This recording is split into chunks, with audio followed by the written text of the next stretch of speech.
నమస్తే. Shaft media acting course నరశిక్షణ కార్యక్రమానికి స్వాగతం. ఈరోజు మాడ్యూల్లో మరికొన్ని అమెచ్యూర్ క్వాలిటీస్ గురించి మాట్లాడుకుందాం. ఇది దాదాపు ఒక 4-5 మాడ్యూల్స్గా మనం డివిజన్ చేసుకోవడం జరిగింది. చాలా ఇంపార్టెంట్ ఐటమ్స్ కాబట్టి ఇన్ని మాడ్యూల్స్గా మనం దీన్ని చేసుకోవడం జరిగింది. ఇవాళటి ఈ మాడ్యూల్లో కొన్ని అమెచ్యూర్ క్వాలిటీస్ గురించి మాట్లాడుకుందాం. జస్ట్ అసలు యాక్చువల్గా అమెచ్యూర్ అంటే ఏంటి, అమెచ్యూర్ క్వాలిటీస్ అంటే ఏంటి, మనం ఒక్కసారి రీకాప్ చేసుకొని మళ్ళీ ముందుకెళ్దాం. ఇమ్మెచ్యూర్, అమెచ్యూర్, మెచ్యూర్ అని 3 పదాలు జనరల్గా మనం ఆల్మోస్ట్ ప్రతి మాడ్యూల్లో ఒకసారి అనుకొని దాంట్లోంచి ముందుకెళ్తున్నాం.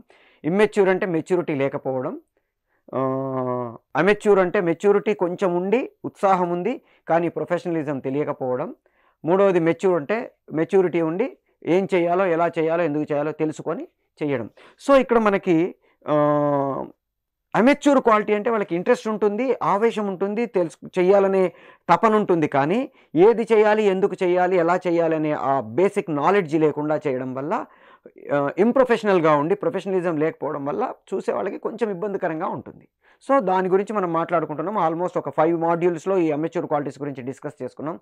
ఇవి యాక్టర్కి చాలా ఇంపార్టెంట్ కాబట్టి ఇంత డీటెయిల్డ్గా మాట్లాడుకోవడం జరుగుతుంది. ఈరోజు కొన్ని అమెచ్యూర్ క్వాలిటీస్ గురించి డిస్కస్ చేసుకుందాం. బ్రేక్స్ ఆన్ యాక్టింగ్ అంటాం. అంటే స్క్రీన్ ముందు యాక్టింగ్ చేసే ప్రాసెస్లో మధ్యలో బ్రేక్స్ రావడం. ఇది 2 రకాలుగా జరుగుతుంది. ఒకటి మర్చిపోవడం వల్ల వచ్చే బ్రేక్స్, 2 క్యారెక్టర్లో లేకపోవడం వల్ల వచ్చే బ్రేక్స్. మర్చిపోవడం వల్ల వచ్చే బ్రేక్ అంటే ఇప్పుడు నేను లైన్ చెప్పుకుంటూ వెళ్ళాను అనుకోండి, హలో, నమస్తే, మీ అందరి కోసం నేను ఎదురు చూస్తున్నాను, మీరందరూ ఇక్కడికి వస్తారని నేను చాలాసేపటి నుంచి చూస్తున్నాను, మీరందరూ వచ్చారు, చాలా సంతోషం, మనందరం కలిసి ఇప్పుడు ఒక ప్రణాళిక రూపొందించుకుందాం. ఇది నేను ఒక లైన్ చెప్పాను. దీంట్లో మధ్యలో ఆగుతూ అవి గుర్తు చేసుకునే ప్రాసెస్, ఇలా వెళ్ళే ప్రాసెస్ ఏమవుతుందంటే దీన్ని బ్రేక్స్ అంటాం. అంటే నేను చేయాల్సిన యాక్టివిటీ ఏదైతే ఉందో అది చేసే ప్రాసెస్లో మర్చిపోవడం వల్ల వచ్చే బ్రేక్స్ని breaks on screen or on stage అంటాం. దీనివల్ల ఏమవుతుందంటే ప్రేక్షకుడికి నేను క్యారెక్టర్లో లేనని, బయటకు వచ్చానని తెలుస్తూ ఉంటుంది.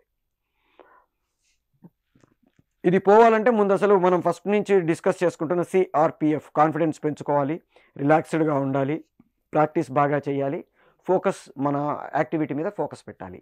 ఇవి చేయడం వల్ల పర్ఫెక్ట్గా మనం ఈ బ్రేక్స్ లేకుండా చేసుకోగలుగుతాము. రెండవది క్యారెక్టర్లో ఉండకుండా బయటకు వస్తూ మళ్ళీ క్యారెక్టర్లోకి వెళ్ళడం వల్ల జరిగే బ్రేక్స్. అంటే పక్క వాళ్ళు డైలాగ్ చెప్తున్నారు, వాళ్ళ లైన్స్ లేదా వాళ్ళ డైలాగ్స్ నేను వినే ప్రాసెస్ నేను వదిలేసి, ఓకే కెమెరా ఎక్కడుంది, ఎవరెవరు నన్ను చూస్తున్నారు, ఇవన్నీ నేను అబ్జర్వ్ చేస్తూ దీని గురించి పట్టించుకోకుండా బయటకు వచ్చేసి మళ్ళీ నేను లైన్ చెప్పాల్సి వచ్చినప్పుడు, నేను రియాక్షన్ ఇవ్వాల్సి వచ్చినప్పుడు టక్కని నేను దాంట్లోకి వెళ్ళిపోయి చేయడం అనేది బ్రేక్స్ వస్తాయి. అంటే ఒక ఫ్లోలో నేను క్యారెక్టర్లో లేకుండా మధ్యలో బయటకు వచ్చేసి మళ్ళీ లోపలికి వెళ్ళడం వల్ల వచ్చే ప్రాబ్లం. సో ఈ 2 ప్రాబ్లం వల్ల బ్రేక్స్ ఆన్ స్క్రీన్ కానీ బ్రేక్స్ ఆన్ స్టేజ్ కానీ వస్తుంది. ఇవి రాకుండా ఉండాలంటే 2, ఒకటి విగరస్ ప్రాక్టీస్ చేసి మన లైన్స్, మన యాక్టివిటీ, మన మూమెంటు మనం గుర్తుపెట్టుకొని ఫ్లో వచ్చేటట్టుగా చేయడం. రెండవది క్యారెక్టర్లోనే ఉండి క్యారెక్టర్లో ఇన్వాల్వ్ అయ్యి మనం ఫస్ట్ నుంచి మాట్లాడుకుంటాం 3 రకాల రియాక్షన్స్ కానీ, యాక్టివిటీలో మనం చేయాల్సిన యాక్టివిటీ కానీ, చెప్పాల్సిన డైలాగ్ కానీ కరెక్ట్గా ఫ్లోలో చెప్తూ వెళ్తే ఎఫెక్టివ్గా ఉంటుంది. లేకపోతే ఏమవుతుందంటే చూసే ప్రేక్షకుడికి మనం ఆ పర్టికులర్ సిచ్యువేషన్లో నుంచి బయటకు వచ్చిన విషయం తెలిసిపోతుంది. జనరల్గా మనకి నేకెడ్ ఐ అంటే మన మామూలు కళ్ళతో చూస్తేనే కొన్ని తెలిసిపోతాయి. అలాంటిది ఒక సెకండ్కి 24 నుంచి 29 ఫ్రేమ్స్ మనకి సినిమాలో షూట్ అవుతాయి.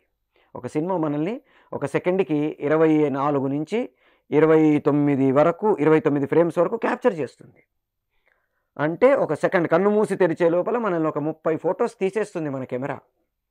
సో ఒక్క ఫోటోలో మనం బయటున్నా మన కళ్ళు చెప్పేస్తాయి మనం బయట ఉన్నామనే విషయం. ఇప్పుడు అల్ట్రా మోషన్ కెమెరాస్ వచ్చాయి.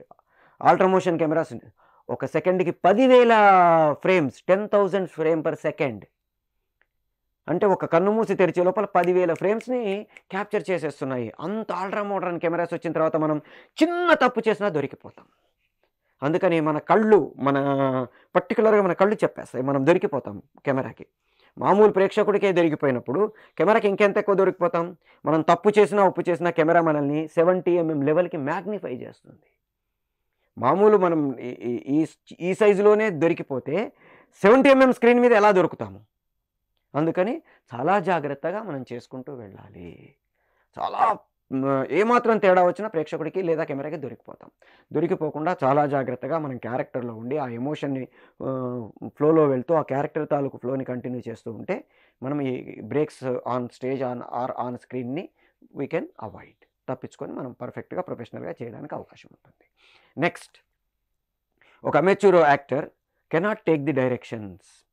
ఇది చాలా కొత్త వాళ్ళలో బాగా ఎక్కువగా ఉంటుంది. అంటే ఒక దర్శకుడు చెప్పేది పూర్తిగా వినకముందే ఓకే నాకు అర్థమైపోయింది అనుకొని వెళ్ళిపోతూ ఉంటాం.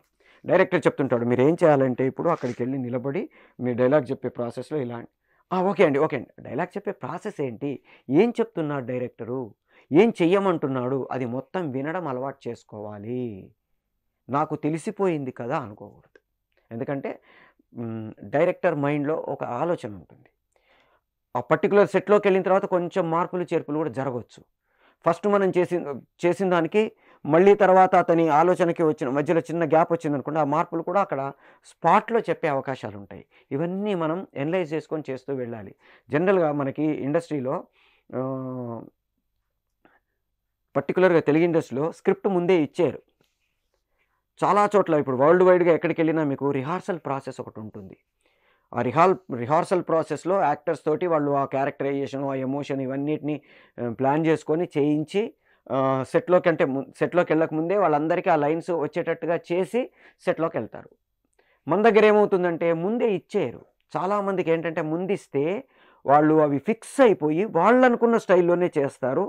ఒక డైరెక్టర్ ఏదైతే చేయించుదామనుకుంటున్నాడో ఆ స్టైల్లో చెయ్యరు అని ఒక నమ్మకం. అందుకని చాలామందికి 90% డైరెక్టర్స్ స్క్రిప్ట్ని మీ చేతికి ముందే ఇచ్చేయరు. కావాలంటే కాన్సెప్ట్ చెప్తారు, సిచ్యుయేషన్స్ చెప్తారు, ఆ ఎమోషన్స్ చెప్తారు, అవి క్యారెక్టరైజేషన్ చెప్తారు తప్ప స్క్రిప్ట్ను మన చేతికి ముందే ఇచ్చేయరు 90% డైరెక్టర్స్. ఎందుకంటే యాక్టర్స్ ఏం చేస్తారంటే అవి ఫిక్స్ అయిపోయి బట్టి కొడతారు. బట్టి కొట్టేసి ఒక ఫిక్స్డ్ ఫార్మేట్లో చేస్తారు.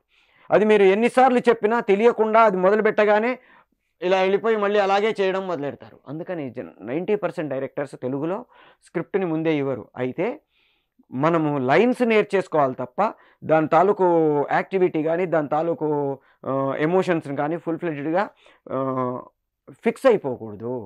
లైన్ రావాలి. స్టార్టింగ్ నుంచి ఎండింగ్ వరకు మనం ఏం చెప్పదలుచుకున్నామో లైన్ రాయాలి. 3 4 సరిగా చెప్పరా తిక్క సచ్చినోడా, ఓ పాలు 3 అంతావు, ఇంకో పాలు 4 అంతావు, 3 4 నీకే తెలుదు, ఇంకా నువ్వు నాకేటి చెప్పేది, ఇంకో పాలు 3 4 అంటున్నా సిగీసినావు అనుకో, సీర్ కారం ఎట్టేసేయగలను పెంజా నా కొడక. ఎలా అవతలకి ఇది లైన్ అనుకుందాం. నేను స్టార్టింగ్ నుంచి ఎండింగ్ దాకా, ఆయన వచ్చిన తర్వాత మార్చొచ్చు. 3 4 సరిగ్గా చెప్పరా తిక్కమన కొడక, ఒకసారి 3 అంటావు, ఇంకోసారి 4 అంటావు. 3 4 నీకే తెలియకపోతే నువ్వు నాకేం చెప్తావురా. ఇంకోసారి 3 4 నకరాలు చేసినావు అనుకో, సీరి బొంద పెడతా కొడక పోతలకి. ఏం చేశాడు, లైన్ అదే, స్లాంగ్ మార్చారు. అది బాగాలేదండి. ఆ స్లాంగ్ కంటే ఈ స్లాంగ్ బాగుంది అనొచ్చు. నేను అది ఫిక్స్ అయ్యానండి, నాకు అవే వచ్చేస్తున్నాయంటే కాదు కదా. సో ఒక డైరెక్టర్ తాలూకు ఆలోచన ఏదైతే ఉందో దాన్ని యాక్టర్ ఎగ్జిక్యూట్ చేయాలి. Because director is the captain of the ship, అందులో సందేహం లేదు. డైరెక్టర్ ఏది చెప్తే అదే చెయ్యాలి, అలాగే చెయ్యాలి. కానీ నాకు కాదండి నేను ఇలా ఫిక్స్ అయ్యాను అంటే అవ్వకూడదు. అందుకని డైరెక్టర్ చెప్పేది వినాలి. లైన్ నేర్చేసుకోండి, కానీ దాన్ని ఎలా చెప్పాలి, ఏ మాడ్యులేషన్తో చెప్పాలి, ఇంటోనేషన్ ఏంటి, వాల్యూమ్ ఎంత ఉండాలి, ఏ పిచ్లో చెప్పాలి, ఏ పేస్లో దాన్ని చెప్పాలి, ఇలా డిఫరెంట్ ఎమోషన్స్ వీటన్నిటిని మనము చాలా జాగ్రత్తగా based on the directors suggestions మనం తీసుకోవాలి. తర్వాత డైరెక్టర్ చెప్పడం మొదలు పెట్టగానే ఓకే అండి రెడీ అండి అని వెళ్ళిపోకుండా డైరెక్టర్ చెప్పడం కంప్లీట్ అయిపోయిన తర్వాత మనం విని దాన్ని మనం డైజెస్ట్ చేసుకొని 1-2 చిన్న డౌట్స్ ఏమన్నా ఉంటే అక్కడ క్లారిఫై చేసుకొని ఇంతే కదా ఇది ఫైనల్ కదా అని కన్ఫర్మ్ చేసుకొని then we have to go there and we have to act. అప్పుడు ఏమవుతుంది, డైరెక్టర్ చూస్తూ ఉంటాడు, ఓకే వీడు నేను చెప్పింది శ్రద్ధగా ఫాలో అవుతున్నాడు, నేను చెప్పింది అర్థం చేసుకుంటున్నాడు, దాన్ని ఆచరిస్తున్నాడు అని డైరెక్టర్‌కి ఎప్పుడైతే అర్థమవుతుందో, ఇంకా మంచి క్యారెక్టర్ పడే అవకాశం ఉంటుంది. క్యారెక్టర్‌ని ఎక్స్‌టెండ్ చేసే అవకాశం ఉంటుంది.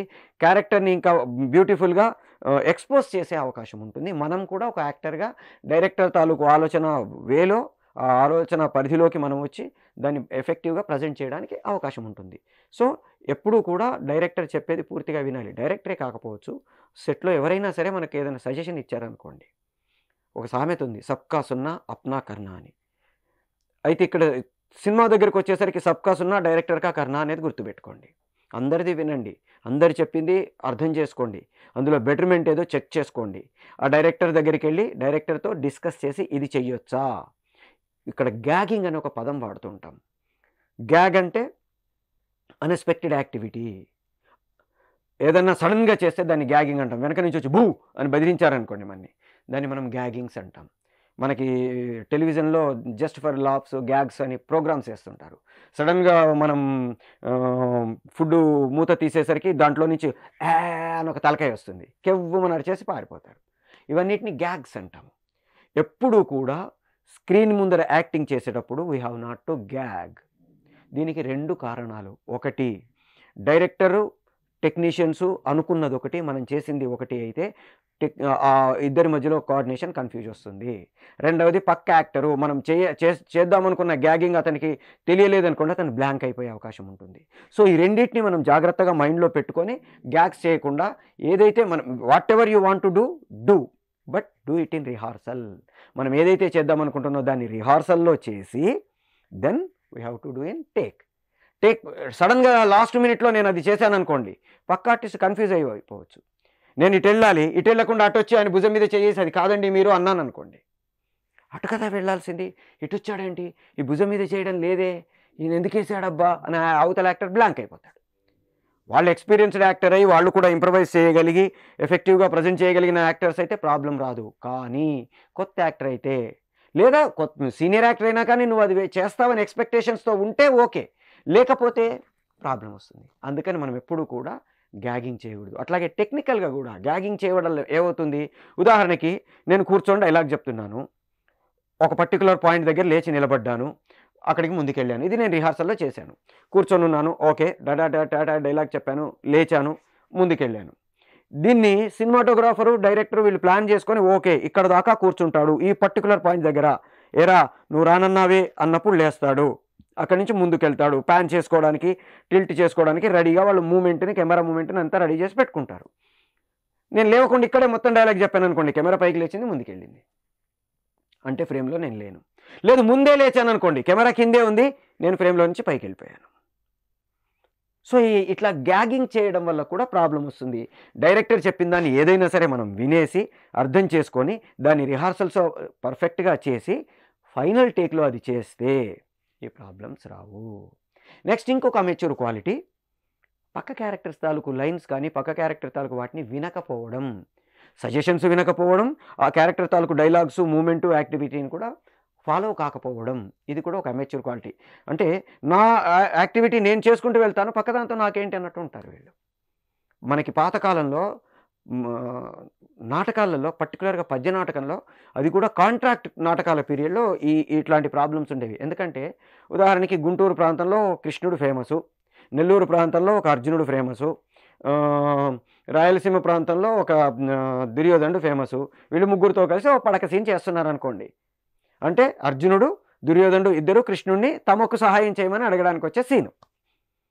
ఇక్కడ ఏమయ్యేది, గుంటూరు కృష్ణుడు తాను ఫేమస్, తన పద్యాలు, తన స్టైలు తనే. రిహార్సల్ ఉండేది కాదు. అట్లాగే నెల్లూరు భీముడు, రాయలసీమ అర్జునుడు ముగ్గురిని చేర్చేవాళ్ళు. ఓకే. రిహార్సల్ లేకుండా ఏం లేకుండా ఆ రోజు పొద్దున మధ్యాహ్నం ప్లే అయితే మధ్యాహ్నానికి లంచ్ టైంకి దిగేసి ఆన్ స్టేజ్‌కి వెళ్ళిపోయేవాళ్ళు. వెళ్ళిపోయి ఎవరి పద్యాలు వాళ్ళవే, ఎవరి గొప్పదనం ప్రదర్శించుకోవడం కోసం నేను గంట అంటే ఆయన నువ్వు గంట అన్నావా నేను 2 గంటలంట. ఇలా మైక్ దగ్గరికి వెళ్ళిపోయి ఎవరి పద్యాలు వాళ్ళు పాడేసి, ఇంకో కొన్నిసార్లు అయితే మన ఈల పాటలు పాడి, గుత్తి వంకాయ కూరల పాటలు పాడి, ఇవన్నీ చేసి అసలు ఆ క్యారెక్టరైజేషన్‌కి, క్యారెక్టర్‌కి సంబంధం లేకుండా చేసేవాళ్ళు.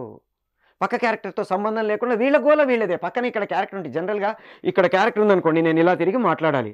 కాకపోతే నా బాడీని కొంచెం ఫేవర్ చేసుకుంటాను. ఏరా నిన్న సాయంత్రం వస్తానన్నావు, ఈయన ఇక్కడ ఉన్నప్పుడు నేను ఏరా నిన్న సాయంత్రం వస్తానన్నావు అనుకోండి, ఎవరితో మాట్లాడుతున్నాను? పక్క క్యారెక్టర్తో ఉండాల్సిన రిలేషన్షిప్ లేకపోతే ఎలా? అయితే జనరల్‌గా ఈ రిలేషన్షిప్ 2 రకాలుగా మెయింటైన్ చేస్తాం. ఒకటి, మళ్ళీ మనం ఈ పర్టిక్యులర్ దీని గురించి మనం ఇంకొకసారి మళ్ళీ ఇంకో మాడ్యూల్‌లో డీటెయిల్డ్‌గా మాట్లాడుకుంటాం. How to contact with the other actors and the characters అనే విషయం మీద మనం ఇంకొక మాడ్యూల్ ఎఫెక్టివ్‌గా మాట్లాడుకుంటాం. దీంట్లో ఇప్పుడు జస్ట్ అసలు ఎలా ఉంటుంది అనే దాని గురించి మనం డిస్కస్ చేసుకుంటున్నాం. ఒకటి ఐ కాంటాక్ట్ అంటాము. 2 ఎమోషనల్ కాంటాక్ట్ అంటాం. అంటే అతని కళ్ళల్లోకి చూస్తూ మాట్లాడడం. రెండోది కళ్ళల్లోకి చూడకపోయినా అతనితో మాట్లాడుతున్నాం. అంటే ఇప్పుడు ఇక్కడ ఉన్నాడు. ఓకే. నువ్వు వస్తానన్నావు. నీకోసం ఎదురు చూసి సాయంత్రం వరకు చూసి నేను వెళ్ళిపోయాను. రావా?